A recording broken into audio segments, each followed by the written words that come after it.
પૂર્વ કચ્છમાં દારૂની બધી અટકાવવા માટે વોચમાં રહેલી એલસીબીએ અંજાર તાલુકાના વરસામેડીમાં દરોડો પાડ્યો હતો.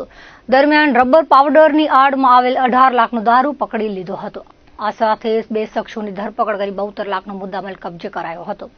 અંજાર પોલીસની ટીમ નાઇટ પેટ્રોલિંગમાં હતી. દરમિયાન લિસ્ટેડ બુટલેગર વરસામેડીની બાગેશ્રી સોસાયટીમાં રહેતા કાના બઢિયાએ રાજ્ય બહારથી વિદેશી દારૂનો જથ્થો રબર પાવડરની બેગોની આડમાં આઈસર ટ્રકમાં મંગાવ્યો હોવાની બાતમી મળી હતી. આ દારૂ વરસામેડી ગામના તળાવ પાસે પડતર જમીનમાં ઉતારવામાં આવી રહ્યો છે, જે બાતમીના આધારે એલસીબીએ તાત્કાલિક રેડ કરી હતી.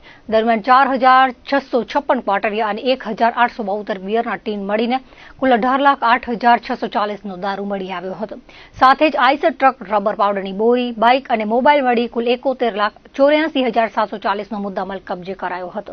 આ સાથે રાજસ્થાનથી દારૂ લાવનાર જોધપુરના તિલોકચંદ પ્રેમારામ ભાંબુ અને દારૂ ઉતારનાર સામખિયાળીના ઉત્કર્ષ દીપક પાંડેને ઝડપી લેવાયા હતા. જ્યારે દારૂ મંગાવનાર કાના બઢિયા, દારૂ ભરી આપનાર જોધપુરનો મુકેશ બિશ્નોઈ, દારૂ ઉતારનાર વરસામેડીનો મુતુ અને દારૂ મોકલનાર જોધપુરનો સેનિલ બિશ્નોઈ હાજર મળી આવ્યા ન હતા.